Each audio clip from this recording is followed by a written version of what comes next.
In 1758, the personal doctor to the King of France's mistress just, sat down to draw a diagram. Yeah, surgeon. Yeah, a surgeon.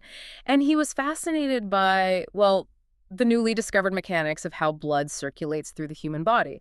Pumped from the heart, moving through the arteries, feeding the organs, and then returning through the veins. It's a great visual. It is. And he looked at that biological loop and just wondered if the wealth of a nation worked in the exact same way.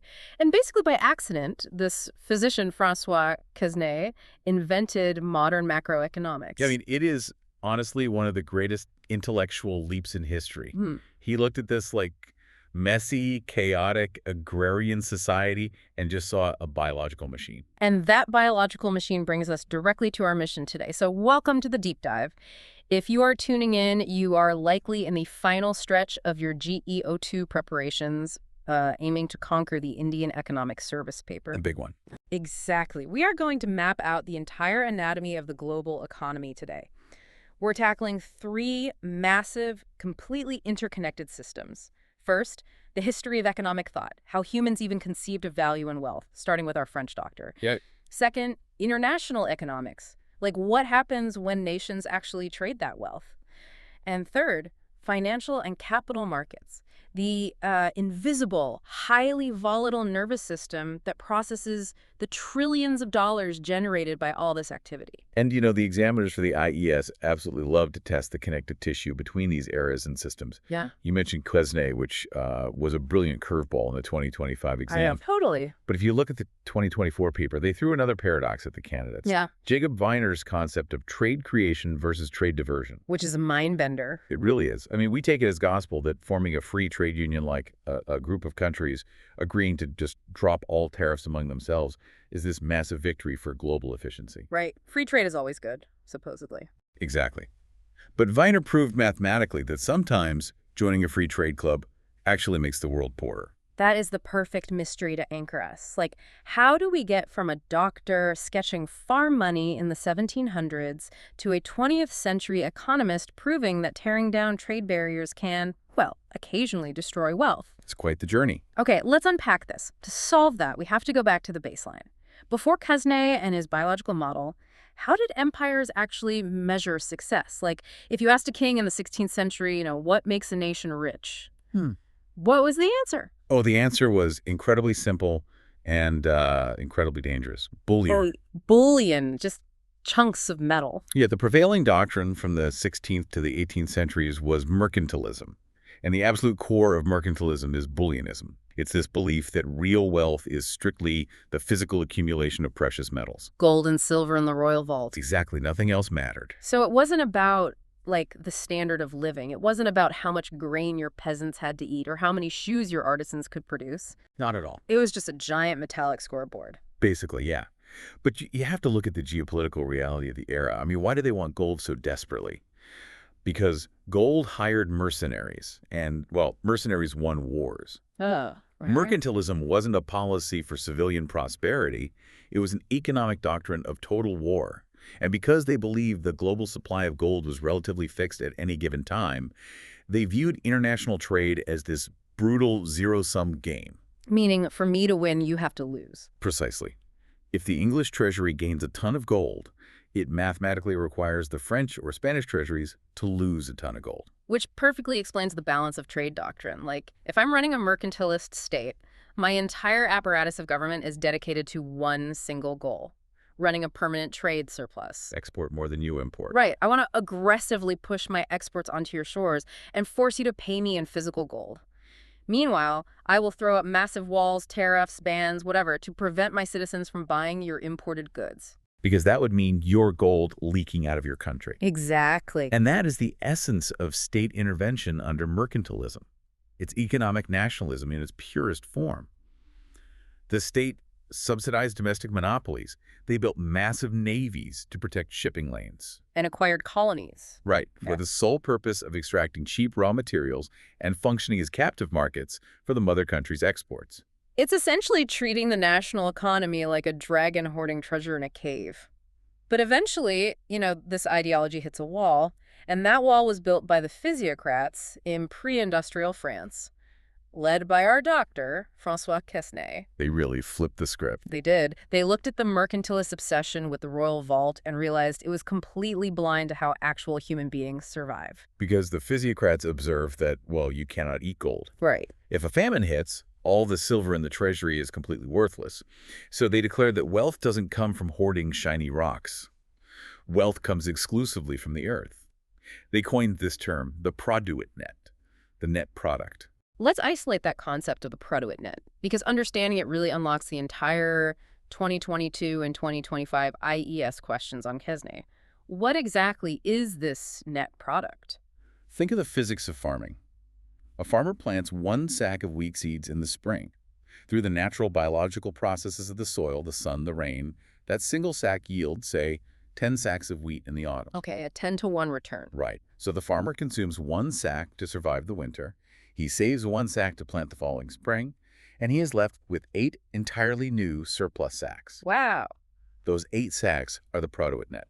It is a physical, tangible surplus generated out of thin air by the magic of nature.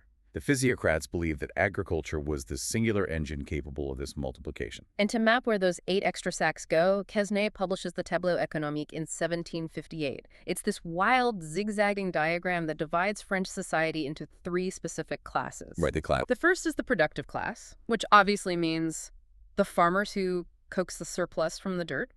The second is the proprietary class, the landlords, the nobility, the church, who own the dirt and just demand the surplus as rent. And then there's the third class. Yeah, the third class always trips people up. Quesnay called them the sterile class. That label causes massive confusion for students today. It really does, because the sterile class included the artisans, the blacksmiths, the tailors, the merchants. Like, if I take a piece of raw wood and spend 3 days carving it into a beautiful dining chair, I have obviously created something valuable. You'd think so, yeah.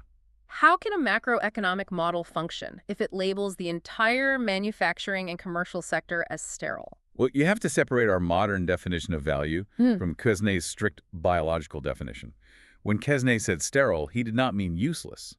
He knew society needed chairs and horseshoes and coats. What he meant was that a blacksmith does not create new matter. A blacksmith takes iron ore that already exists and food that the farmer already grew and simply transforms them into a horseshoe. Ah, I see. In Quesnay's accounting, the final value of that horseshoe is exactly equal to the raw materials used, plus the food the blacksmith consumed while striking the anvil. The artisan is just rearranging existing wealth. Exactly. Only the farmer putting a seed in the ground actually multiplies the baseline matter of the universe. That makes perfect sense in an 18th century mindset. They are transformers, not generators. So how does this blood flow diagram actually trace the money? The 2022 IES exam specifically asks how this is the precursor to the modern circular flow of income without a government sector. So let's trace the plumbing. Assume the cycle takes exactly 1 year. The productive class, the farmers, harvest the grain. They pay the entire produit, net, let's say 2 billion livres, to the proprietary class as land rent. Okay, now the landlords hold all the cash. What do? They spend 1 billion buying food and wine from the farmers. And they spend the other 1 billion buying fine clothes and furniture from the sterile class, the artisans. So the money leaves the landlords and basically splits in half. Half goes back to the country, half goes to the city. Precisely.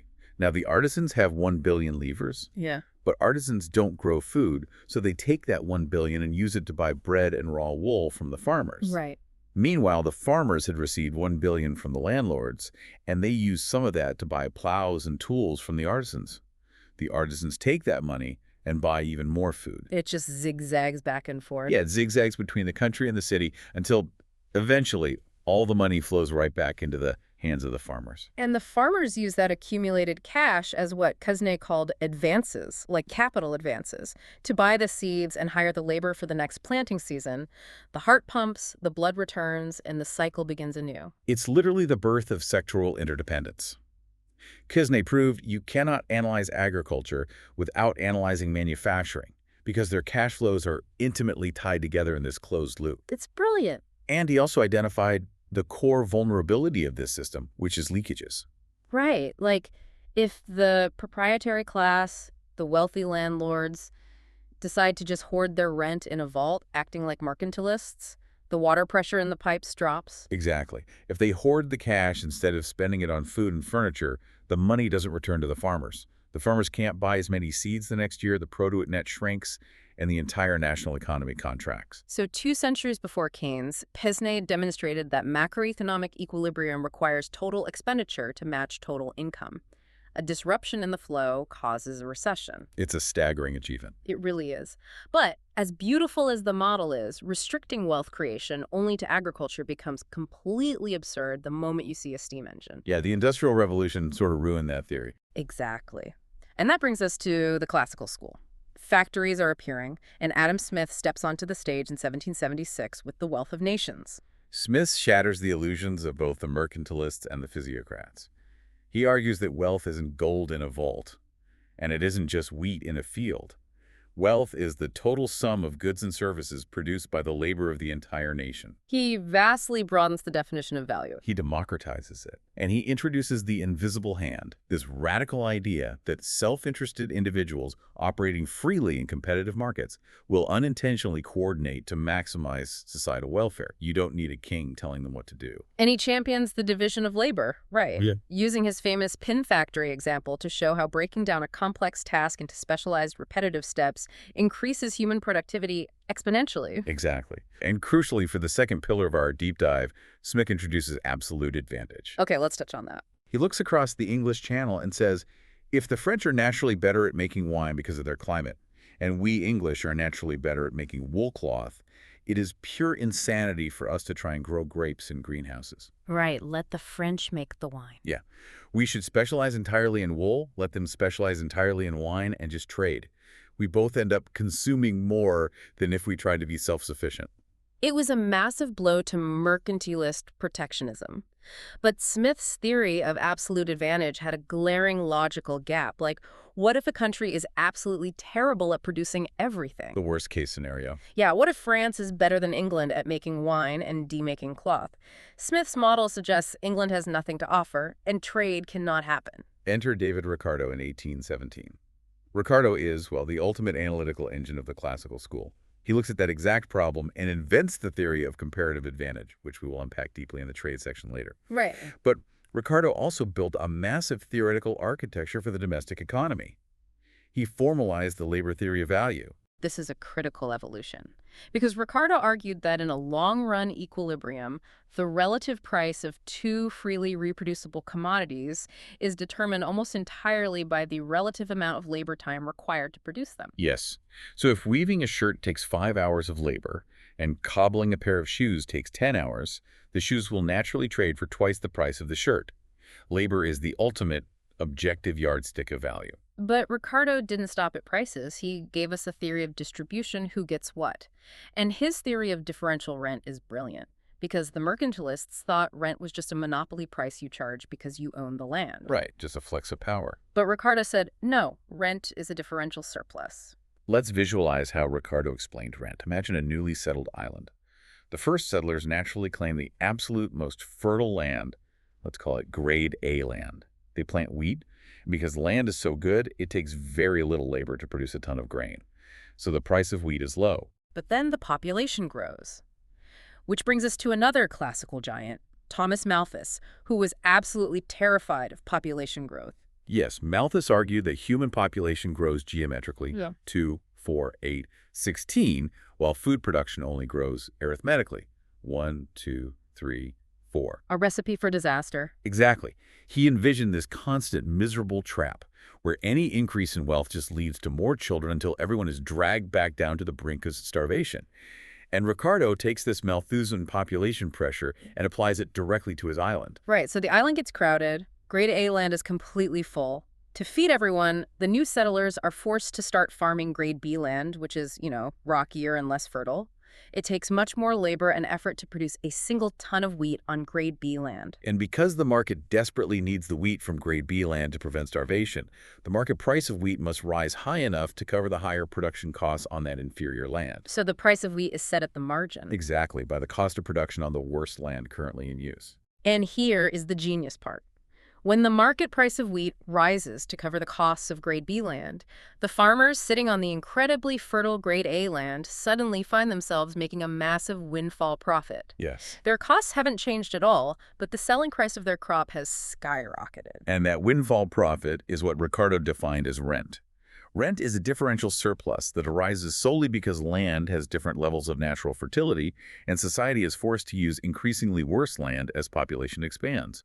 The landlord of grade A land simply appropriates this surplus from the tenant farmer. It's a really elegant, if somewhat pessimistic view of a world. Like, all progress just enriches the landlords. Pretty much. Now, sitting right between these classical giants and the explosive critiques that follow is John Stuart Mill.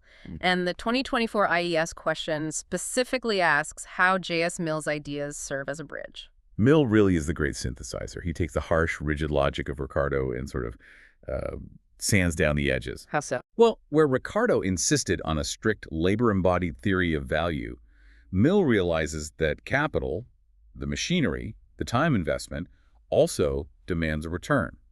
So he transitions the strict labor theory into a broader cost of production theory of value. He also creates a vital philosophical distinction. He looks at capitalism and says the laws governing the production of wealth are basically laws of physics. You can't cheat them. But the laws governing the distribution of wealth, like who gets to keep the money, are human institutions. Which was a profound realization. It meant society could choose to tax inheritances or redistribute income to alleviate poverty without necessarily breaking the fundamental engine of production. Right. Mill opened the door for progressive social policy within a free market framework. He also solved a massive puzzle in international trade. Because Ricardo proved that comparative advantage makes trade beneficial, but Ricardo couldn't tell you exactly what the final exchange rate would be. Right, the actual math of the trade. Yeah, like if England trades cloth for Portuguese wine, how many yards of cloth for how many barrels of wine? Mill answered this with the theory of reciprocal demand. He showed that the final terms of trade, the exact exchange ratio, are determined by the relative strength and elasticity of each country's demand for the other's product. Okay, give us an example. If English consumers developed a desperate, highly inelastic craving for Portuguese wine, but the Portuguese only have a mild, elastic interest in English cloth, the exchange rate will shift heavily in Portugal's favor. England will have to give up a lot of cloth just to get a little wine. So Mill smooths out the classical system. But while he is refining it, another thinker takes Ricardo's exact same tools, specifically the labor theory of value, and turns them into a weapon designed to destroy the entire capitalist system. Ah, yes. We arrive at Karl Marx. Marx's entire intellectual edifice rests on dialectical materialism. He flips the traditional historical narrative completely. History isn't driven by the ideas of great men or the decrees of kings. It is driven by material economic conflicts between classes. The master and slave, the feudal lord and the serf, and in the industrial era, the bourgeoisie who own the factories and the proletariat who own nothing but their ability to work. Marx looks at Ricardo's premise that labor creates all value, and he asks a very dangerous, very logical question. If labor is the source of all value, why do the laborers live in slums while the factory owners live in mansions? It's a fair question. Why don't the workers get all the money they generate? To answer that, Marx introduces the concept of surplus value. Let's break down the mechanics of a Marxist factory. The capitalist does not buy the worker's output. The capitalist buys the worker's labor power for a set period, say a 12-hour shift. Okay, I'm with you. Marx theorizes that in the first, say, 6 hours of that shift, the worker produces enough value to perfectly cover the cost of their own survival, their daily wages, their food, their shelter. Marx calls this necessary labor. If the worker went home after 6 hours, it would be a perfectly even exchange. But they don't go home. The factory owner locked the door and contracted them for 12 hours. Exactly. The worker is forced to operate the machines for another 6 hours. The value created in those additional 6 hours is surplus value. And who gets that? The capitalist appropriates this entirely as profit. The worker is completely uncompensated for the second half of their shift. To Marx, profit is not a reward for risk or innovation. Profit is mathematically quantified exploitation. It is the unpaid labor of the working class. Wow. And from this engine of exploitation, Marx derives his famous tendency of the rate of profit to fall. Which actually sounds paradoxical. If the capitalists have this incredible machine for extracting unpaid labor, why would their profit rates ever fall? Because of cutthroat competition among the capitalists themselves. To survive against rival factory owners, a capitalist must constantly invest in new, more efficient machinery, what Marx called constant capital. They replace human workers with steam engines to drive down their unit costs. Which seems smart, right? It is, in the short term. But remember Marx's fundamental law. Surplus value, the absolute only source of true profit, can only be extracted from living, breathing human labor. A steam engine doesn't produce surplus value. It merely transfers its own stored value into the fabric it weaves. I see. So as a factory owner buys more machines and fires more workers, they are actually shrinking the base from which they extract profit. Precisely. Marx called this the rising organic composition of capital. The ratio of dead machinery to living labor constantly increases. As the proportion of living labor shrinks relative to total investment, the overall rate of profit across the economy must inevitably grind downward. And to counteract this falling profit rate, the capitalists panic. They squeeze the remaining workers even harder. They slash wages, they employ children, they lengthen the working day. Yes, the exploitation intensifies. This leads to the absolute immiseration of the proletariat. The workers are pushed to the brink of starvation until the system simply breaks. The workers rise up, seize the means of production, and capitalism collapses in a violent revolution. That was the prophecy laid out in Capital. But here's the brilliant question from the 2019 IES exam. Why didn't it happen? Why didn't the capitalist system collapse in the industrialized West during the 19th or 20th centuries, as Marx confidently predicted? Analyzing this strictly as a question of economic mechanics, what adaptations did the system make that Marx failed to anticipate? Well, historically, capitalism evolved several massive shock absorbers. First and foremost was the rise of state intervention and the modern welfare state. Marx envisioned a pure, unregulated, tooth-and-claw capitalism. Right. Totally laissez-faire. He didn't anticipate that governments, partly terrified by the threat of Marxist revolution, would step in. They passed minimum wage laws, legalized labor unions, restricted child labor, and eventually created Social Security and progressive taxation. By redistributing just enough wealth back to the working class, they prevented absolute immiseration and maintained a baseline of consumer demand. The state essentially saved the free market from devouring itself. Second, Marx underestimated the structural evolution of business ownership through the joint stock company. In Marx's day, a factory was owned by one wealthy family. Yeah, the monopoly man. Exactly. But corporatization dispersed ownership among thousands of shareholders. Eventually, through pension funds, the workers themselves became indirect shareholders in the capital structure, which heavily complicated the binary class struggle dynamic. It's really hard to overthrow the bourgeoisie when your own retirement account is invested in their success. Very true. Third was the safety valve of imperialism and globalization. Capitalists aggressively opened up new, unexploited foreign markets to dump their excess goods and extract cheaper raw materials, effectively exporting their internal crises and delaying the collapse. Okay, that makes sense. And finally, Marx completely missed the exponential power of technological innovation. He thought machines just replaced workers. He didn't realize that technology would so drastically cheapen the cost of producing subsistence goods like food, clothing, housing, that a worker's real standard of living, their purchasing power, could rise dramatically even if their relative share of the total economic pie was shrinking. So capitalism mutated and survived. And while Marx was writing his prophecies of doom, mainstream academic economics was undergoing a completely different kind of revolution. We leave the classical era and enter the marginalist revolution. A huge pivot. In the 1870s, William Stanley Jevons, Karl Menger, and Leon Walras independently published works that essentially say Ricardo and Marx are both completely wrong. Value has absolutely nothing to do with labor. It was a total paradigm shift. To understand it, you really have to look at the classic water-diamond paradox. Adam Smith and Ricardo struggled with this. Water is essential for human life, yet it is basically free. Diamonds are purely decorative, yet they cost a fortune. If value comes from labor, how do you explain finding a diamond on the ground while hiking? It took zero labor to produce, yet it's immensely valuable. Good point. Conversely, I could spend 100 hours of grueling labor baking a pie made entirely out of mud. It embodies a ton of labor, but its value is zero because nobody wants to eat a mud pie. So labor doesn't guarantee value at all. Exactly. The marginalists solve the paradox by shifting the focus entirely from the objective cost of production to the subjective desire of the consumer. They introduce the concept of marginal utility. Value isn't determined by the total usefulness of good, but by the utility derived from consuming one additional unit, the marginal unit, given how much of it you already have. Let's use a relatable analogy. Imagine you've been hiking all day and you're starving. You buy a large pizza. That first slice is the greatest thing you've ever tasted. It gives you immense satisfaction or utility. The second slice is great. The third is okay. By the time you get to the eighth slice, you are completely stuffed. Eating that eighth slice might actually make you feel sick. The utility of that specific marginal slice is zero or even negative. And that is the law of diminishing marginal utility. Now apply it to water and diamonds. Water is cheap, not because it's unimportant, but because it is incredibly abundant. Because we already have so much water, the marginal utility of one additional cup of water is practically zero. We use it to wash our cars. But diamonds are extremely rare. Exactly. Because people have so few of them, the marginal utility of acquiring just one additional diamond remains astronomically high. Therefore, the price is high.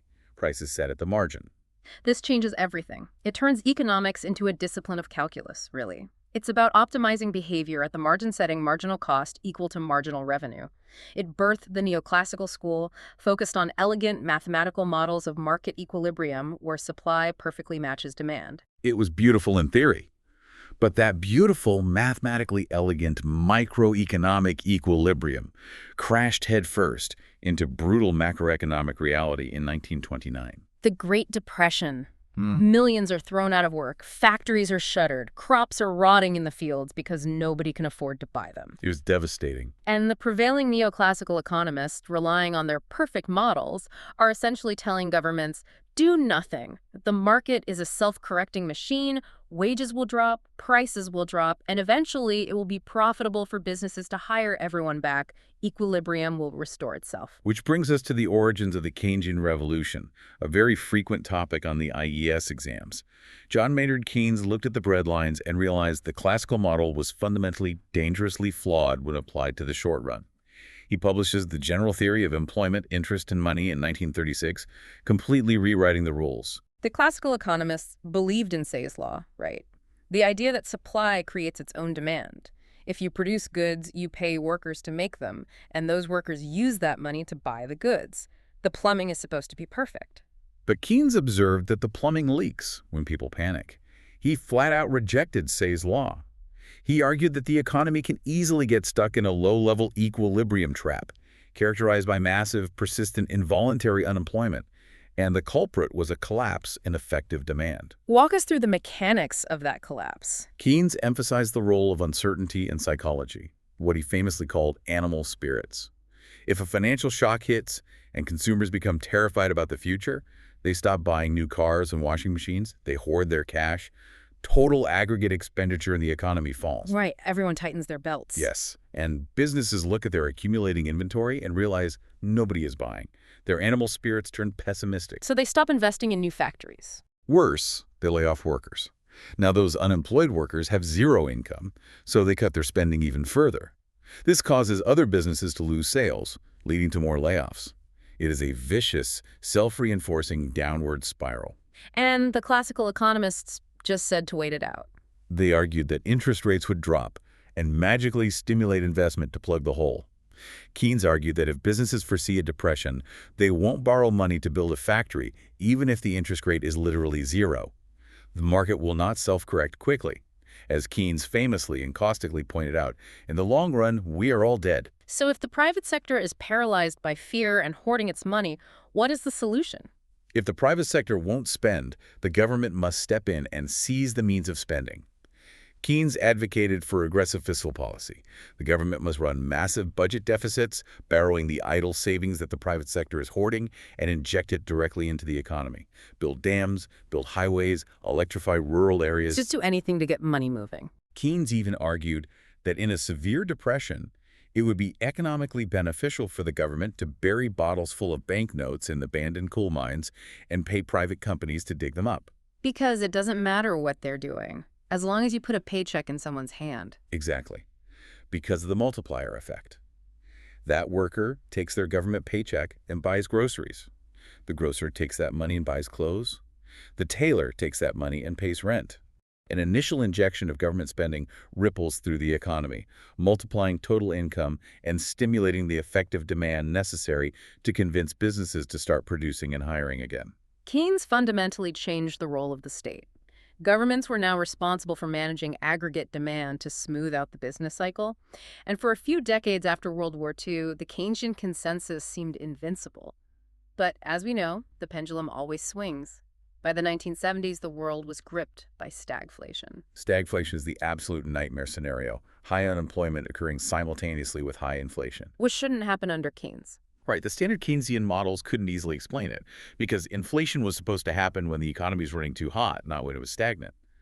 This vulnerability allowed a counter-revolution to take hold, the monetarist school, led by Milton Friedman. The 2022 IES exam specifically asks candidates to contrast how Keynesians and monetarists approach demand stimulation.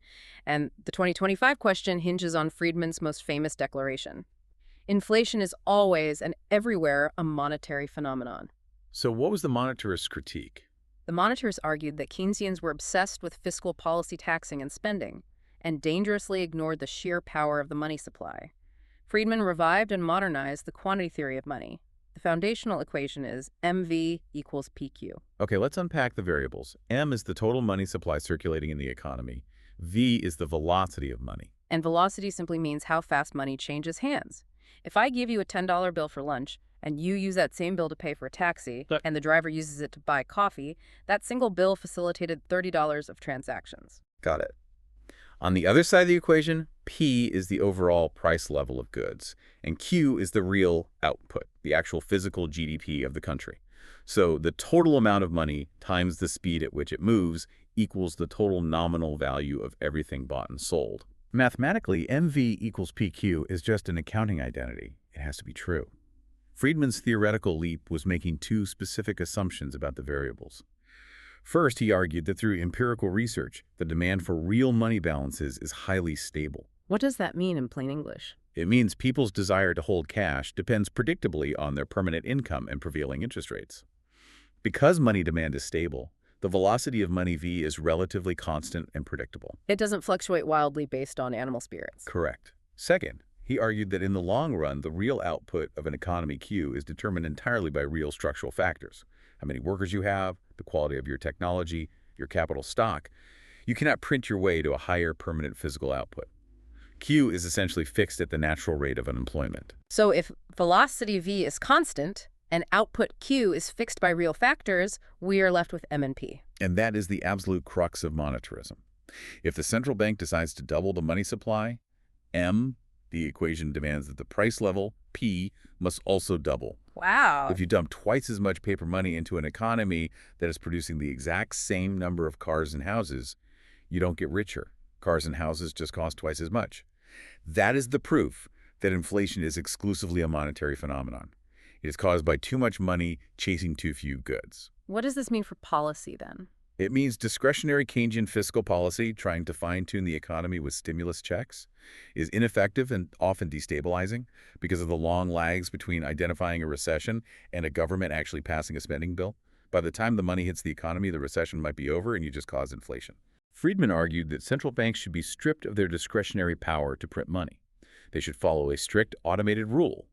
Grow the money supply at a slow, steady, predictable rate, say 3% a year, perfectly matching the long-term growth rate of physical GDP.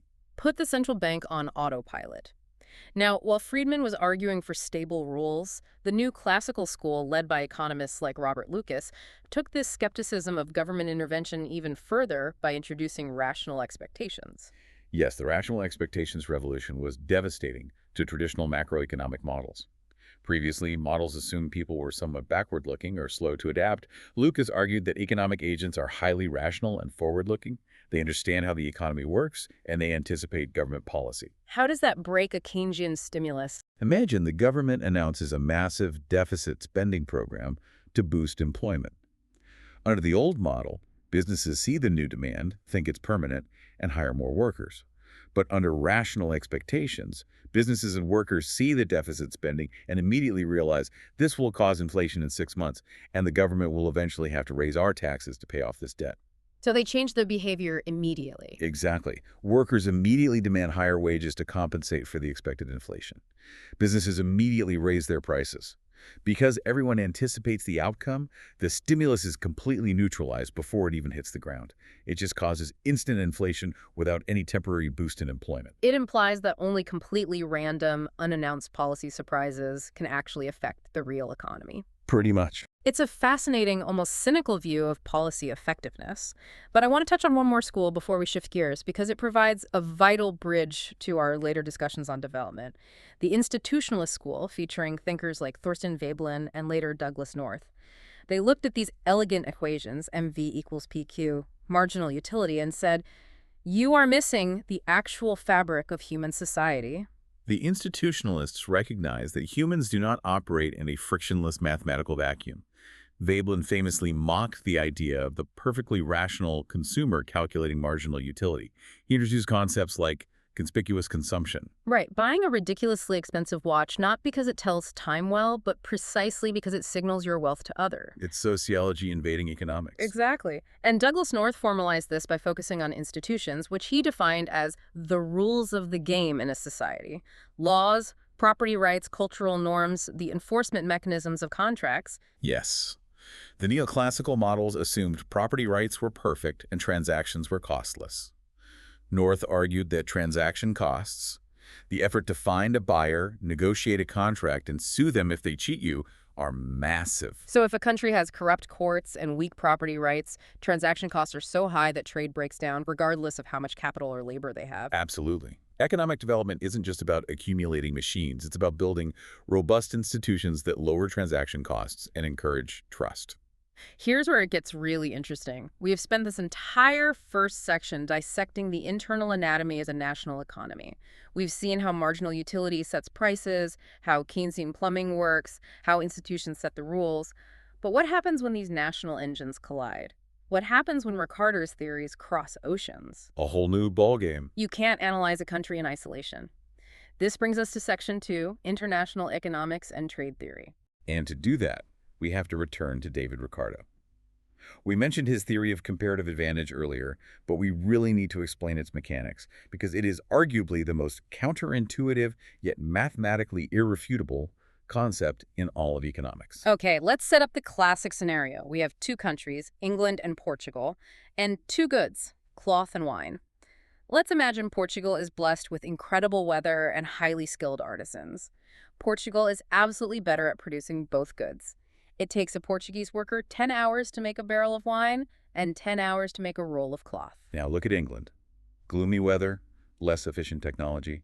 It takes an English worker 20 hours to make a roll of cloth and a whopping 30 hours to make a barrel of wine. Portugal has an absolute advantage in everything. Common sense and mercantilist logic dictates that Portugal should just produce everything itself, and England has nothing to offer the global market. But Ricardo says that is an illusion. You don't look at absolute hours, you look at opportunity costs. Oh. What do you have to give up to produce something else? Let's calculate the internal opportunity costs. In Portugal, 10 hours makes wine, 10 hours makes cloth. The ratio is 1-to-1. Every time Portugal decides to make one barrel of wine, it sacrifices exactly one roll of cloth. Now, England. Yeah. It takes 20 hours to make cloth, but 30 hours to make wine. So for England, making one barrel of wine costs them 1.5 rolls of cloth in sacrificed time. Here is the revelation. Portugal's opportunity cost for wine is 1 cloth. England's opportunity cost for wine is 1.5 cloth. Portugal is the relatively cheaper producer of wine, not just in absolute hours, but in sacrificed alternatives. Yes, Portugal has a comparative advantage in wine. And what about cloth? For England to make one roll of cloth, which takes 20 hours, they give up 0.66 barrels of wine. For Portugal to make a roll of cloth, they give up one full barrel of wine.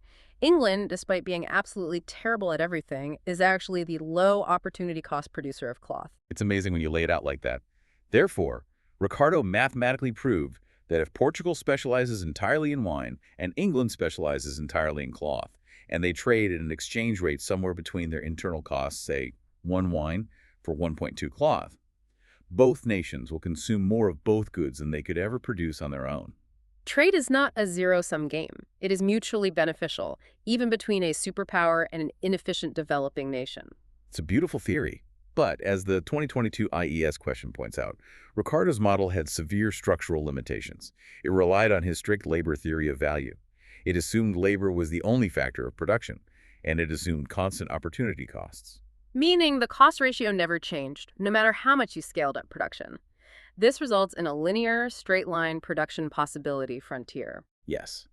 Because the opportunity cost is a flat constant, Ricardo's model predicts complete specialization.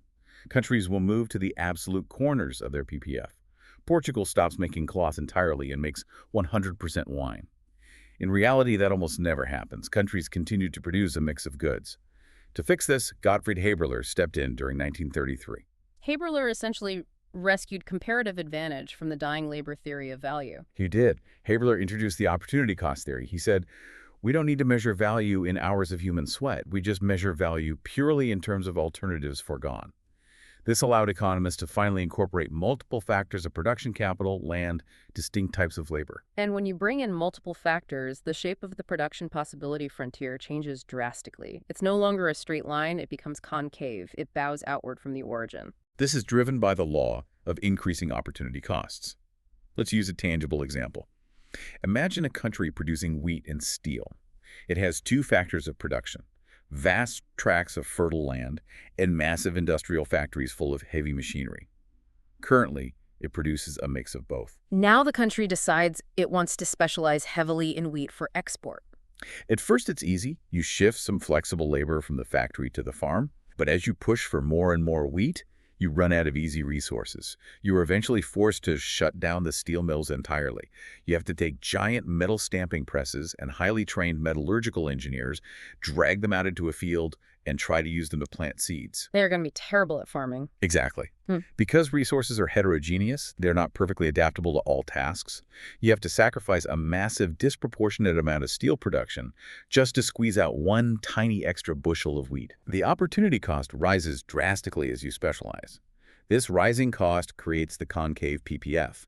And because costs rise, eventually the internal cost of producing that extra bushel of wheat becomes higher than the world market price. At that exact point, specialization stops. This explains why countries achieve an interior equilibrium, producing a mix of domestic goods while importing the rest, rather than Ricardo's complete binary specialization. Spot on. Haberler perfected the geometry, but he didn't answer the underlying mystery. Like, why do these opportunity costs differ between countries in the first place? Why does India have a comparative advantage in one thing and Germany in another? That monumental task fell to two Swedish economists, Eli Heckscher and Stolper-Samuelson. And their framework, the HO theorem, is the absolute backbone of modern international economics. The Heckscher-Ohlin model is famously referred to as the 2x2x2 model. It assumes two countries, two goods, and crucially, two distinct factors of production: capital and labor. Right. It also makes a massive simplifying assumption. Technology is universal. A textile engineer in India and a textile engineer in the United States have access to the exact same blueprints and knowledge. The only difference between the nations is their factor endowments. This is a critical distinction for students to grasp. What does factor endowment actually mean? It refers to the physical abundance of resources a country possesses. Does it have millions of available workers, or does it have billions of dollars in accumulated financial capital and machinery? The HO theorem connects this physical endowment directly to trade patterns with a very clean, powerful prediction. Let's lay out the prediction. The theorem states, a nation will export the commodity whose production requires the intensive use of its relatively abundant and cheap factor, and it will import the commodity requiring the intensive use of its relatively scarce and expensive factor. Let's ground this with a concrete example. Let's look at India and the United States. And let's look at two goods: cotton textiles, which require hundreds of workers operating sewing machines, making it a labor-intensive good, and commercial jet engines, which require massive billion-dollar robotic assembly lines and very few line workers, making it a capital-intensive good. Perfect. Let's look at the endowments. India is a labor-abundant country. Because there is a massive supply of labor relative to capital, the price of labor wages is relatively cheap. Therefore, India can produce labor-intensive goods, like textiles, at a much lower cost than the U.S. Makes sense. Conversely, the United States is a capital-abundant country. It has vast financial markets and physical infrastructure. Because capital is abundant, the rental rate on capital is relatively low.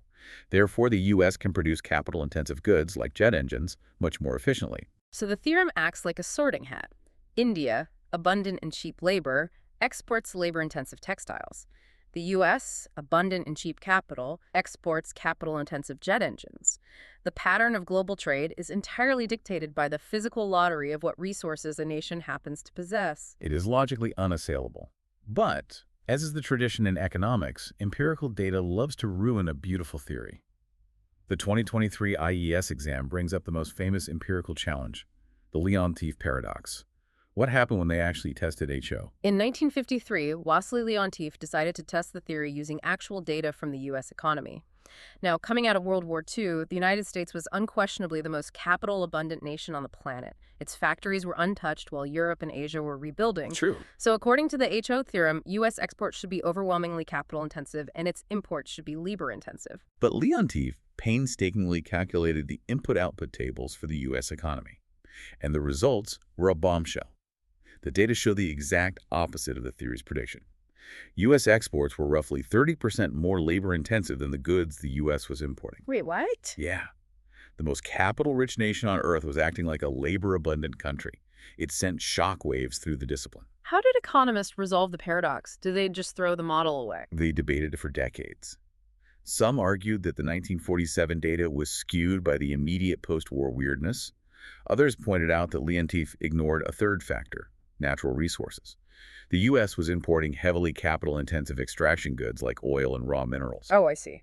But the most widely accepted resolution was that Leontief made a critical error in how he measured labor. He treated all labor as homogeneous. Exactly. In his initial calculation, a high school dropout sweeping a floor was mathematically identical to an aerospace engineer designing a wing. They were both just one unit of labor. But the U.S. was exporting high-tech, complex goods. Yes. These goods didn't require massive physical capital, but they required intense amounts of human capital, highly educated, highly skilled workers. When later economists adjusted the model to separate raw physical labor from human capital, the U.S. was revealed to be abundant in skilled labor and exporting skilled labor-intensive goods. The paradox largely dissolved, but it forced the expansion of the model. There is another theoretical vulnerability in HO that the exams frequently target, known as factor intensity reversal. This is a bit abstract, so we need to explain it clearly. To understand this, we have to talk about isoquants. An isoquant is just a curve showing all the different combinations of capital and labor that can produce the exact same amount of a good. Think of an isoquant as a baking recipe. If you want to bake a cake, you need a mix of butter and oil. Some recipes are very flexible. If butter gets too expensive, you can easily swap in a lot of oil and the cake still tastes fine. In economics, this flexibility is called a high elasticity of factor substitution. That's a great way to put it. But other recipes are rigid. If you try to swap out the butter, the cake collapses. That's a low elasticity of substitution. That is an excellent analogy. Now, the entire HO model rests on a strict assumption. A good must be uniquely classified as either labor-intensive or capital-intensive everywhere in the world, regardless of local wages or capital costs. A textile must always be labor-intensive. A machine must always be capital-intensive. But what if one good has a very flexible recipe and the other good has a rigid recipe? This is where factor intensity reversal happens. Let's look at agriculture. Agriculture has a highly flexible recipe. You can farm with immense amounts of labor and almost no capital, or you can farm with immense amounts of capital and almost no labor. Let's contrast India and the U.S. again. In India, wages are very low, and high-tech combine harvesters are very expensive. So farmers use the flexible recipe. They employ hundreds of laborers to harvest the fields by hand. In India, agriculture is a labor-intensive good. But look at the United States. Wages are very high, but heavy machinery is relatively cheap and accessible. So the American farmer uses the other side of the recipe. They buy $1 million GPS-guided combine harvester and farm thousands of acres with a single operator. In the United States, that exact same good agriculture is highly capital-intensive. And that completely shatters the Heckscher-Ohlin prediction, because if agriculture is labor-intensive in India, the model says India should export it to the U.S. But if agriculture is capital-intensive in the U.S., the model says the U.S. should also export it to India. They can't both export the same good to each other based on comparative advantage. Exactly. When the isoquants of two goods intersect, meaning their factor intensities reverse depending on relative prices, the clean predictions of the HO model break down into indeterminacy. Despite these flaws, the HO framework birthed two of the most profound theorems regarding the distributional effects of trade. When a country opens its borders, who exactly wins and who gets crushed? This brings us to Paul Samuelson. Samuelson proved mathematically that under the strict assumptions of HO, free trade in goods actually acts as a perfect substitute for the physical mobility of the factors themselves. This is the factor price equalization theorem. Meaning, even if you build a massive wall and completely ban Indian workers from immigrating to the U.S. and completely ban U.S. capital from investing in India, the mere act of trading shirts for jet engines across the ocean will eventually cause the wages of an American worker and an Indian worker to equalize. It sounds like magic, but trace the demand. As India aggressively exports labor-intensive textiles, the demand for Indian labor skyrockets to meet production. The surge in demand pushes Indian wages up. Okay. Simultaneously, the U.S. is importing those textiles. U.S. textile mills can't compete, so they shut down, laying off thousands of American workers. The demand for U.S. labor plummets, pushing American wages down. Meanwhile, the U.S. is scaling up its jet engine factories for export, which increases demand for U.S. capital, pushing its returns up. Through the mechanism of commodity trade alone, the relative prices of the factors of production, the wage rental ratios, in both countries converge until they are identical. But the real meat of this distributional conflict is formalized in the Stolper-Samuelson theorem. And there is a specific foundational way this theorem must be stated. Listeners, memorize this exact phrasing, all right? Let me state it for the record. The Stolper-Samuelson theorem says that an increase in the relative price of a good will increase the real return to the factor used intensively in that good's production and decrease the real return to the other factor, regardless of what happens to the price level. Let's dissect the brutal political reality hidden inside that elegant sentence. Let's stay with the U.S. opening up to free trade. Cheaper Indian textiles flood the American market. The relative price of textiles in the U.S. drops. At the same time, the relative price of U.S. jet engines rises because they now have a massive new market to sell to. What happens to the people living inside the United States? Well, jet engines are capital intensive. Because the relative price of engines went up, the theorem states that the real return to capital owners in the U.S. goes up. The rich get richer. But textiles are labor-intensive. Because the price of textiles dropped due to foreign competition, the real wages of U.S. workers go down. And here's the devastating part. The real wages go down absolutely, not just relatively. Yes. Even though clothes are now cheaper at the store, the worker's paycheck has shrunk so drastically that their overall purchasing power, their ability to buy both clothes and engines, is unequivocally worse. This absolute decline is driven by what Ronald Jones formalized in 1965 as the magnification effect. The IES exams often ask for the algebra, but let's explain the intuition. It's often written as a chain of inequalities with hats over the variables, denoting percentage changes. Let's translate that math into a race. A race, I like that. Let's assume the world price of capital-intensive jet engines jumps by 10%. The magnification effect proves that the return to capital doesn't just match that 10%. It sprints ahead, rising by, say, 15%. Because the return to capital outpaced the inflation of the good, the capital owner's real wealth has magnified. But the worker gets left completely behind. Yes. On the other end of the inequality, the wage rate will actually fall below zero. It suffers an absolute decline. Why does this violent magnification happen mechanically? It's all about resource reallocation. When the price of jet engines rises, the aerospace sector wants to boom. It needs to hire more capital and labor. Where does it get them? It has to rip them away from the dying textile sector. But the ratio is mismatched. The dying textile mill is firing 10 workers and selling off one sewing machine. The booming aerospace plant wants to buy 10 machines and hire only one worker. There is suddenly a massive excess supply of unemployed labor roaming the streets and a desperate shortage of available capital. To clear this market imbalance, the rental price of capital has to skyrocket to convince anyone to part with their machinery, and the wage rate has to plummet into the basement until human labor is so dirt cheap that the aerospace sector decides to hire them to sweep the floors instead of buying roommates. That extreme price adjustment in the factor market is the magnification effect. And this explains the entire political economy of protectionism. Trade is not a rising tide that lifts all boats. In a capital-abundant developed country, free trade mathematically enriches the capital class and decimates the working class. When labor unions lobby for tariffs, they aren't being economically illiterate. They're acting perfectly rationally, according to Stolper-Samuelson. Free trade is only Pareto-optimal if the winners are taxed to compensate the losers, which rarely happens perfectly in reality. While Stolper-Samuelson looks at price shocks, we have to mention the Rybczynski theorem, which looks at endowment shocks. What happens if world prices stay perfectly stable, But a country suddenly experiences a massive wave of immigration.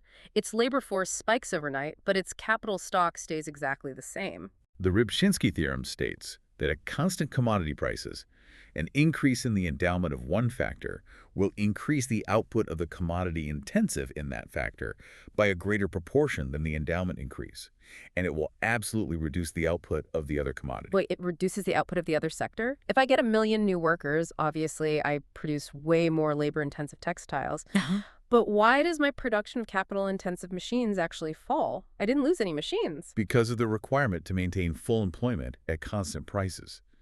Those million new immigrants have to be employed in the textile sector. But a textile worker can't sew with their bare hands. They need at least a basic sewing machine. The expanding textile sector needs a little bit of capital. Where does it get it? It has to cannibalize the machine sector. It drains capital away from the aerospace plants to equip the new textile workers. As capital is drained away, the total output of the aerospace sector must physically contract. It's a fascinating zero-sum internal dynamic driven by an external endowment shock. Now, all of these models assume countries just let this happen. But governments intervene. They try to alter the terms of trade. Let's briefly define the terms of trade, as it's a vital concept. It measures the rate at which a country's exports exchange for its imports. There are 3 main types. Break them down. The commodity terms of trade is the most common. It's simply the price index of exports divided by the price index of imports.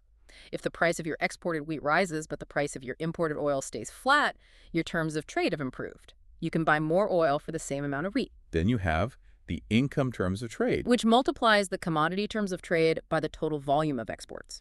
It measures a country's total capacity to import based on its export earnings. And finally, the factorial terms of trade, which adjusts for changes in labor productivity.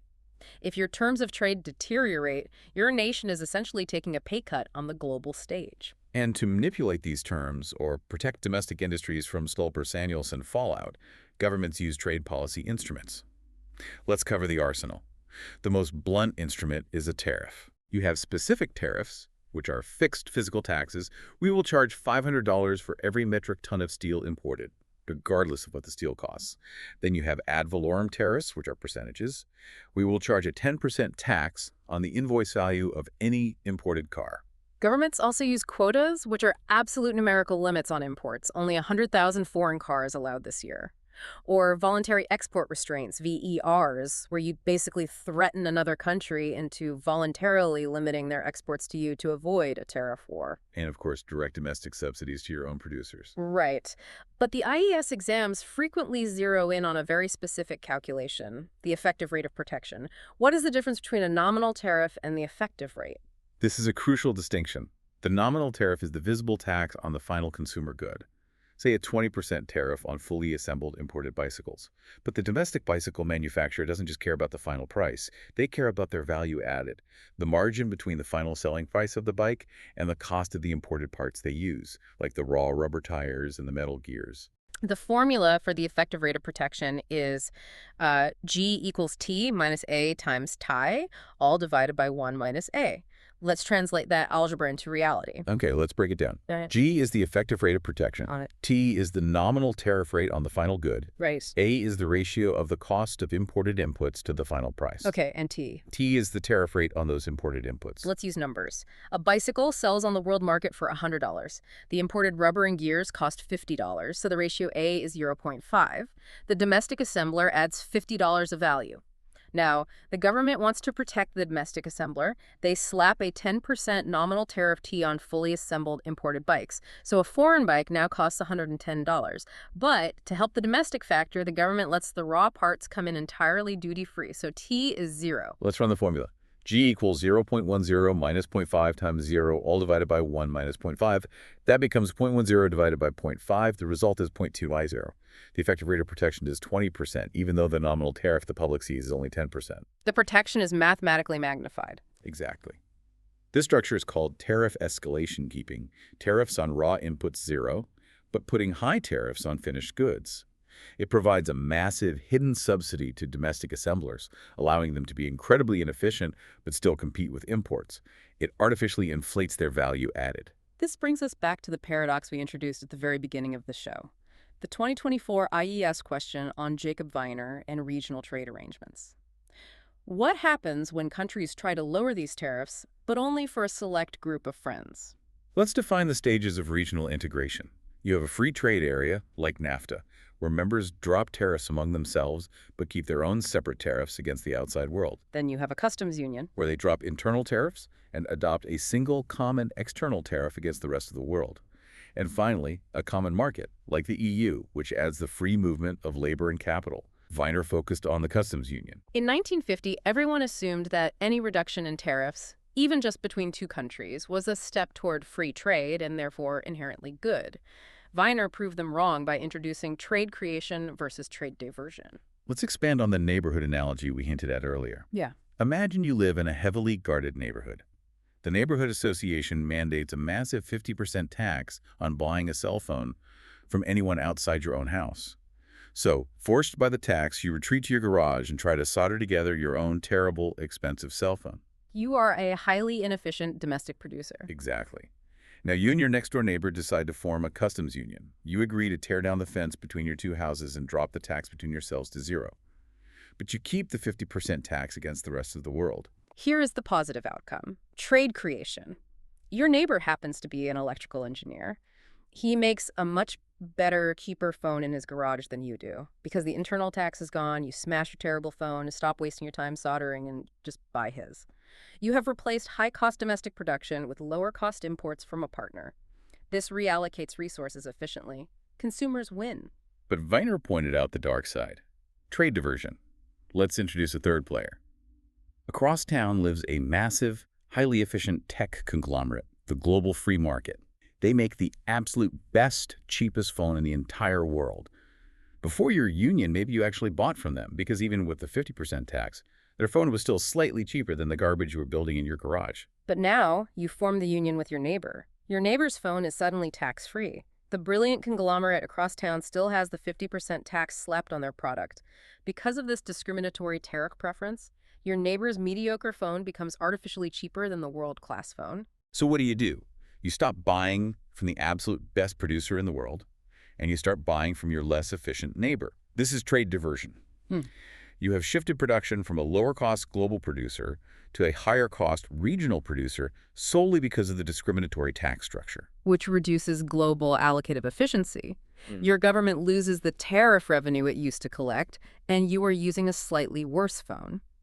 If the negative effects of trade diversion outweigh the benefits of trade creation, forming the free trade union actually makes your country economically worse off. It's a brilliant revelation. The geometry of trade policy is incredibly fragile. The world isn't just a frictionless plane where everyone neatly trades cloth for wine based on factor endowments. And this realization paved the way for new trade theory, spearheaded by Paul Krugman in the late 1970s. Krugman looked at global trade flows and realized the Heckscher-Ohlin model was missing the biggest piece of the puzzle. HO predicts that different countries trade vastly different goods based on extreme differences in capital and labor. India trades shirts for American computers. This is called inter-industry trade. But Krugman looked at the data and said, wait, the vast majority of global trade volume is actually rich countries with identical endowments trading the exact same categories of goods with each other. Exactly. Germany exports BMWs to Japan, and Japan simultaneously exports Toyotas to Germany. The U.S. exports Boeing jets to Europe and imports Airbus jets from Europe. HO's comparative advantage cannot explain this intra-industry trade. Why trade cars for cars? Krugman introduced two real-world concepts to solve this: economies of scale and imperfect monopolistic competition. HO assumed constant returns to scale. Krugman argued that modern manufacturing has massive fixed costs. It costs $1 billion to design a new car chassis. If you only sell 10 cars, your average cost per car is $100 million. If you sell 1 million cars, your average cost drops to practically zero. This is an economy of scale. But the domestic market of Germany isn't big enough to absorb 1 million BMWs. Exactly. To reach that efficient scale, BMW must export to the entire world. But Toyota is doing the exact same thing. The global market is only large enough to support a handful of these massive scaled-up firms. This creates an oligopoly, imperfect competition. But why do consumers buy both? Because consumers love variety. A German consumer doesn't just want transportation. They want the specific, differentiated engineering feel of a Japanese car, while a Japanese consumer wants a specific German aesthetic. So countries specialize in specific varieties of the same product to achieve massive economies of scale, and then they cross-trade those varieties to satisfy the human desire for choice. If we connect this to the bigger picture, comparative advantage isn't just handed down by the gods of natural factor endowments anymore. It can be artificially created by history, by being the first mover to achieve scale, and by clever product differentiation. We have built a massive theoretical world. We've seen how countries trade physical goods, how they manipulate tariffs, and how they scale up factories. But you cannot move 1,000,000 Toyotas across the Pacific by bartering them for American software.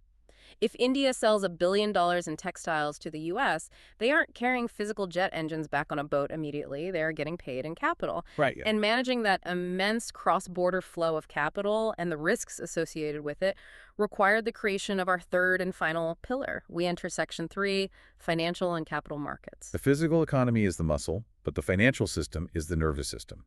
It allocates the capital that fuels development, and it manages the complex risks of international trade. Let's map the basic architecture of this system. We broadly divide it into the money market and the capital market. What is the fundamental distinction? The distinction is primarily about time horizon and purpose. The money market deals in short-term debt instruments, almost exclusively maturing in under 1 year. We're talking about treasury bills, commercial paper, certificates of deposit. The primary function of the money market is liquidity management. Explain that practically. Imagine a massive manufacturing corporation. They have to make a $10 million payroll this Friday, but their major international client isn't scheduled to pay their massive invoice until the end of the month. The corporation is completely solvent, they have the wealth, but they are temporarily illiquid. They tap the money market, issuing 30-day commercial paper to borrow the cash, pay their workers, and then repay the loan when the invoice clears. It's the short-term grease that keeps the daily gears turning. The capital market, on the other hand, is about the long horizon. This is where businesses raise permanent or long-term funding to actually build new factories, fund massive research and development, or expand into new continents. Here we are dealing with equities, issuing stock and long-term corporate or government bonds. And within the capital market, we have a vital subdivision, the primary market versus the secondary market. The primary market is where entirely new securities are created and sold to investors for the first time. The classic example is an initial public offering, an IPO. This is the only time the actual corporation receives the cash. Right. This is a huge misconception. If I open my brokerage app right now and buy 100 shares of Apple, the company, does not get a single dime of my money. I am buying those shares from another random investor who decided they wanted to sell. That transaction happens in the secondary market. The secondary market is essentially a giant, highly sophisticated used car lot for financial assets.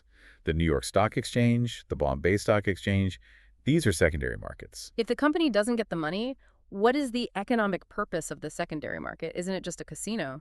Its purpose is to provide liquidity and price discovery. Think about it. Mm-hmm. Would you ever buy shares in a brand new IPO if you knew you were locked in and could never, ever sell them if you needed cash for a medical emergency? No, never. No. The existence of a vibrant, liquid secondary market where you know you can sell your asset in milliseconds is what gives investors the confidence to risk their capital in the primary market in the first place. It's the safety valve. We should also mention the gilt-edged market, which is a key term. The gilt market refers to the market for government securities, government bonds. They're historically called gilt-edged because the physical paper certificates issued by the Bank of England literally had gold edges on them. This denoted that they were essentially risk-free because they are backed by the ultimate sovereign taxing power of the state. And mediating all of these massive flows between borrowers and lenders is the banking sector. Yes, financial intermediation. Yeah. Banks perform a magical economic function called maturity transformation. Yeah. There are millions of individual savers who want to put their money somewhere completely safe, and they want the ability to withdraw it tomorrow if they need it. Short-term, liquid liabilities. On the other side, there's a corporation that wants to borrow $1 billion to build a steel mill, and they can't pay it back for 20 years. Long-term, illiquid assets. The saver and the corporation could never agree to a direct contract. Exactly. The bank sits in the middle. It pools together millions of short-term deposits, relies on the statistical probability that not everyone will ask for their money back on the exact same day, and uses that pool to fund the 20-year steel mill loan. The bank absorbs the risk and transforms the maturity, bridging the gap between saving and real economic development. Now, a massive chunk of financial theory revolves around how these secondary stock markets actually price these assets. This brings us to the efficient market hypothesis, or EMH, formulated by Eugene Fama. The hypothesis basically tries to answer the eternal question: can a smart investor consistently beat the market? The EMH posits that financial markets are informationally efficient. This means that the current price of an asset, like a stock, fully reflects all available information about that company at any given time. Fama broke this down into 3 distinct degrees of efficiency. Let's walk through them. First is the weak form. The weak form asserts that current stock prices fully reflect all past market data, historical prices, and trading volumes. In other words, technical analysis is completely useless. Looking at historical stock charts to find geometric patterns like a head and shoulders to predict what the stock will do tomorrow gives you zero edge. The history is already priced in. Okay, then we step up to the semi-strong form. The semi-strong form goes further. It asserts that prices reflect all publicly available information. This includes past prices, but also quarterly earnings reports, macroeconomic inflation data, news articles, CEO press releases. The moment the news drops. Yes. The absolute millisecond Apple announces a record-breaking profit margin, the trading algorithms instantly reprice the stock. Therefore, fundamental analysis, spending hours poring over balance sheets to find supposedly undervalued stocks, is also a waste of time for generating consistent excess returns. By the time you read the report, the market has already digested it. And finally, the strong form. The strong form is the absolute extreme. It asserts that prices perfectly reflect all information, both public and completely private. Under the strict form, absolutely no one, not even the CEO of the company trading on secret insider knowledge about a pending merger, can consistently beat the market. Wait, really? The theory argues that somehow, through subtle trading patterns or leaked whispers, that private information is instantly deduced and incorporated into the price before the insider can even profit. I have to push back here. The examiners love to test the EMH, but does anyone actually believe the strong form, or even the semi-strong form in its purest sense? If markets perfectly price in all available information rationally, how do you explain asset bubbles? Look at the dot-com bubble in 2000, where companies with zero revenue were valued in the billions just because they put .com at the end of their name. Was the market perfectly processing information then? It feels like EMH completely ignores human psychology. It's a very valid critique. The EMH assumes investors are perfectly rational, emotionless, calculating machines. But humans are herd animals. We are prone to panic, greed, and irrational exuberance. Behavioral economics emerged entirely to challenge the rigid rationality of the EMH. The general academic consensus today is a compromise. Markets are highly efficient over the long term, making it very hard for active mutual fund managers to beat simple passive index funds. But in the short term, markets can be wildly inefficient, subject to speculative manias and devastating panics. Speaking of speculation, that leads us to the most complex, volatile, and frankly dangerous part of the financial architecture: derivatives markets, options, futures, swaps. These are financial instruments whose value is derived from the performance of an underlying asset, like a stock index, an interest rate, or a physical commodity like wheat or oil. To understand derivatives, you have to understand the fundamental economic distinction between hedging and speculation. Let's ground this with our farmer analogy. Imagine a wheat farmer in Kansas. He borrows heavily to buy seeds, fertilizer, and tractor fuel in the spring. He plants his crop. He won't harvest and sell the wheat until autumn. His absolute greatest fear is that between spring and autumn, the global price of wheat might collapse due to a bumper crop in Russia. If prices crash, he can't pay back his loans, and he loses his farm. The farmer faces massive existential price risk. To protect himself, he enters the derivatives market. In the spring, he signs a futures contract. This contract legally guarantees that he can sell his wheat in 6 months at today's price, let's say $5 a bushel. He has locked in his revenue. He has entirely transferred his risk away. This is hedging. Yes, hedgers use derivatives purely to reduce their exposure to price fluctuations. It allows businesses to plan their investments with certainty. Hedging makes the real economy safer, more stable, and more predictable. But a contract requires 2 signatures. If the farmer is selling the right to buy wheat at $5, who is buying it? It's probably not a massive bakery locking in their flour costs, though it could be. More often than not, it's a speculator. It's a quantitative day trader sitting in a terminal in a high-rise in Chicago. The speculator has absolutely no interest in physical wheat. They don't own a farm, and they definitely don't want 10 tons of grain delivered to their apartment lobby. The speculator is simply looking at weather patterns and making a calculated bet. They believe a drought is coming, and the price of wheat will spike to $8 by autumn. So they take the bet. They buy the farmer's contract at $5. If they are right, they buy the wheat at $5 on paper and instantly sell it on the spot market for $8, making a massive profit. If it rains and the price drops to $3, they lose their shirt. The speculator is deliberately taking on risk in the pursuit of profit. Exactly. Derivative markets are essentially a zero-sum transfer mechanism. They move risk for the people who cannot afford to bear it, the hedgers, and sell it to the people who actively want to gamble on it, the speculators. When balanced, this provides massive liquidity and efficient price discovery. But when it gets out of hand... Yes, when speculation becomes completely detached from the underlying economic reality and massive amounts of borrowed money leverage are injected into the casino, derivatives become what Warren Buffett famously called financial weapons of mass destruction. Which perfectly segues into the final major topic, financial crises. When the nervous system attacks the body, the IES exams focus heavily on three modern cataclysms: the 1997 Asian financial crisis, the 2000 global financial crisis, and the Eurozone crisis. Let's start with Asia in 1997. How does a booming region suddenly collapse? The Asian crisis was fundamentally a dual crisis, a currency peg failure and a massive maturity mismatch. In the early 90s, the Asian tiger economies like Thailand and South Korea were booming. To encourage foreign investment, their central banks pegged their local currencies, like the Thai baht, at a fixed exchange rate to the US dollar. This made investors feel incredibly safe. So local Thai banks start borrowing massive amounts of money from Wall Street. Yes, but here's the fatal flaw. They borrowed short-term loans denominated in US dollars at very low interest rates. They took those dollars, converted them to baht, and lent them out long-term to domestic property developers building massive condo towers in Bangkok. There's the maturity transformation we talked about, but they added an insane currency risk to it. Exactly. The condo developers are earning rent in baht. The bank owes Wall Street in dollars. As long as the central bank maintains the fixed exchange rate peg, the math works. But eventually, global investors realized Thailand was overbuilt and carrying too much debt. They panicked and started pulling their money out, selling baht for dollars en masse. The Thai central bank tries to buy up the baht with their dollar reserves to defend the peg, but they eventually run out of dollars. The peg breaks. The moment the peg broke, the baht's value plummeted against the dollar. Suddenly, the Thai banks, whose dollar-denominated debts had just doubled in local currency terms overnight, were hopelessly insolvent. The entire banking sector imploded, crushing the real economy. That is a classic emerging market crisis. But let's look at the 2025 IES question, which asks us to explain the U.S. subprime crisis of 2008 and specifically prompts us to evaluate whether it was a plain vanilla financial crisis. A plain vanilla financial crisis is a traditional bank run. A local bank makes bad loans to local businesses.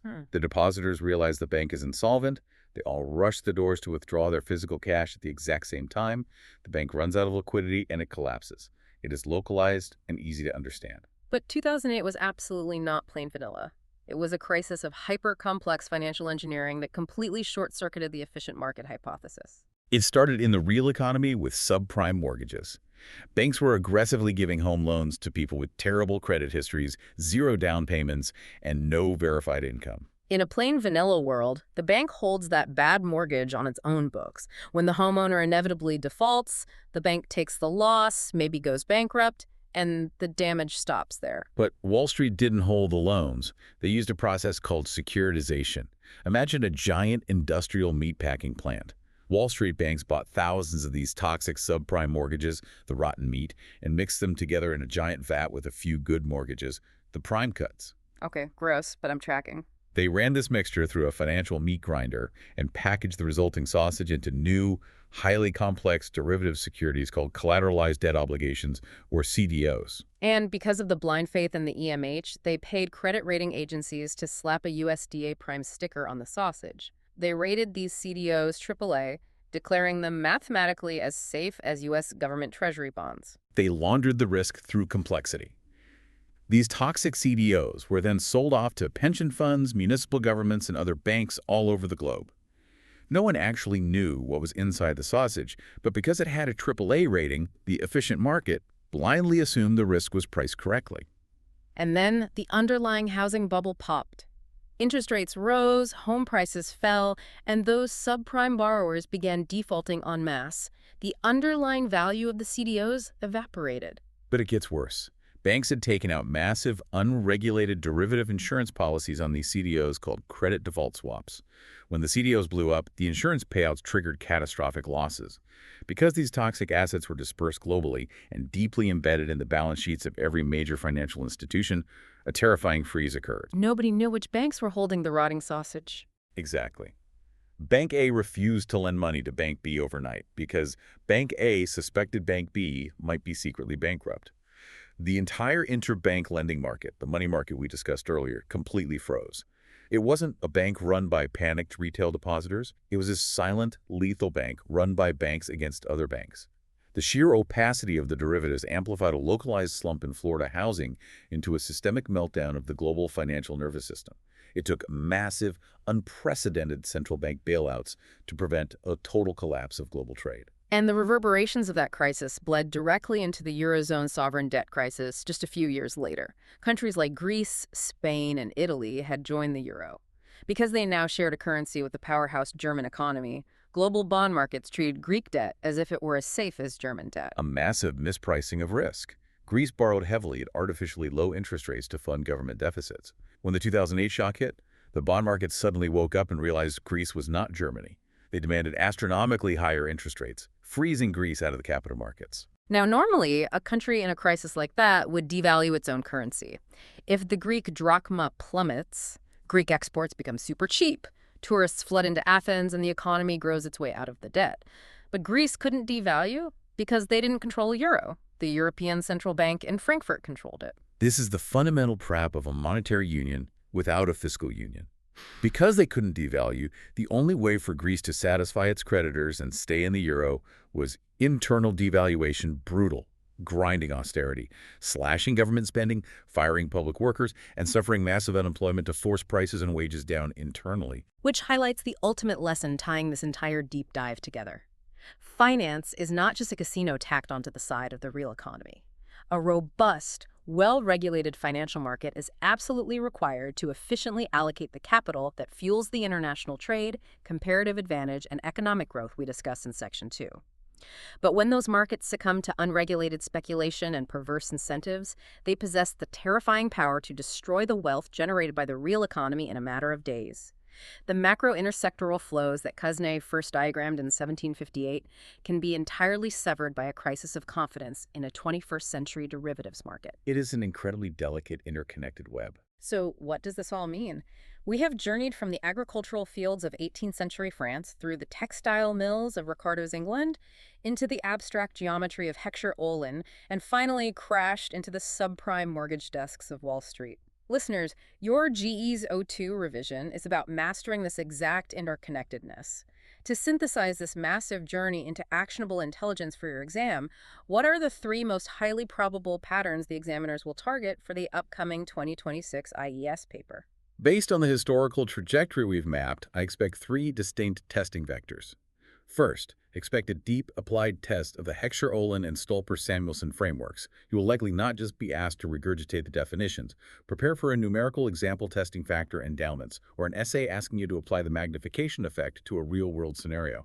You might be asked to analyze the specific impact of Indian trade liberalization on domestic wage inequality and the real returns to capital owners, requiring you to explain the race between prices and wages without just writing out the algebra. Okay, that's one. Second, be prepared for comparative economic thought.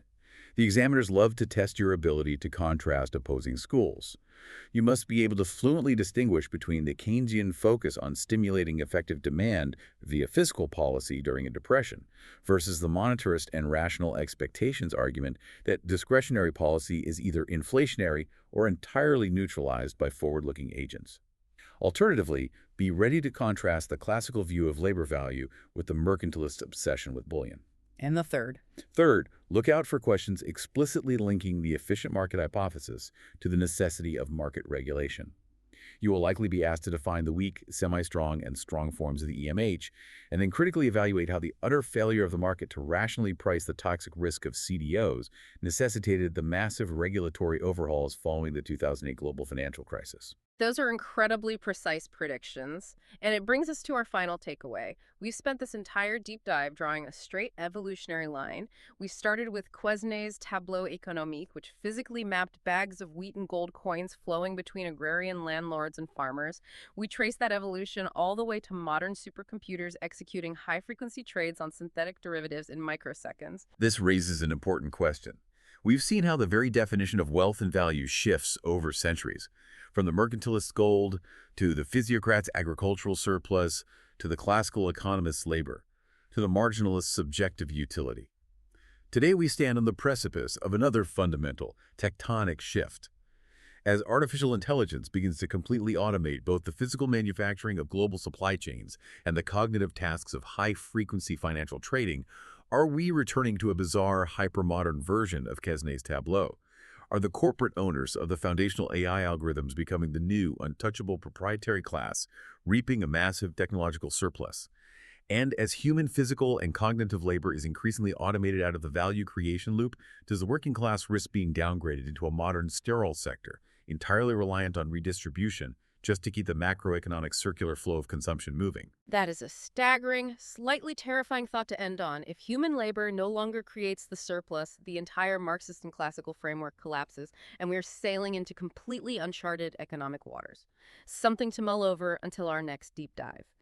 To all the ultimate learners out there, thank you for joining us on this massive journey through the anatomy of the global economy. We wish you the absolute best of luck with your IES GE-02 preparations. Keep questioning the assumptions, keep mapping the flows, and we will see you next time.